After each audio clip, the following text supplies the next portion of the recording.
Алматыдан Астанаға бірегей мұра жеткізілді. Ол көпшілік назарына ұсыныла бермейтін әлем шежіресі туындысы. Адамзаттың теңдессіз мұрасы ретінде ЮНЕСКО-ның әлем жады тізіміне енген қолжазбада 14-16 ғасырларға тиесілі деректер қамтылған. Сондай-ақ ұзындығы 2 метр 40 сантиметр болатын көне шағатай тілінде таңбаланған хандар шежіресі көрсетілген. Ол шежіре қай дәуірден сыр шертеді, көнеден жеткен жәдігерлерді насихаттау бүгін қалай жүргізілу керек, толығырақ айналайын Мәлік баяндайды.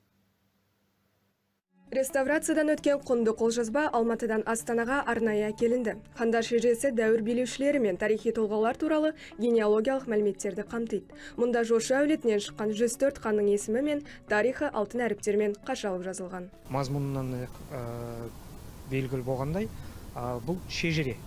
Яғни хандардың кімнен қайсы тарайтынын соны анық көрсетеді.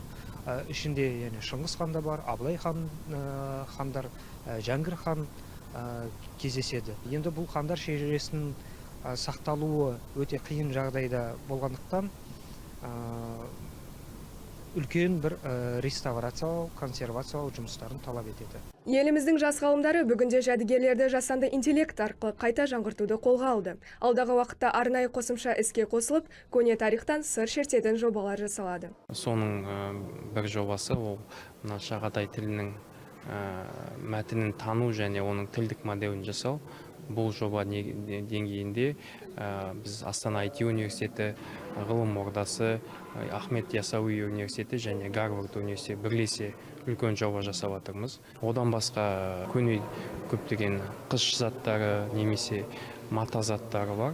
Соны қайтадан реставрация, реконструкция жасау үшін жасанды интеллектті қолданып, сондай алгоритмдар жасап жатырмыз. Сондай-ақ көрмеге орта ғасырлық Оғыз қыпшақ тілінде жазылған құнды деректер қойылды. Одан бөлек Жүсіп Зылиха қиссасының қазақша нұсқасы да ұсынылды. Әсіресе орама қолжазбалар көпшіліктің назарын аударды. Айналайын Мәлік, Айбын Құсанбек, хабар.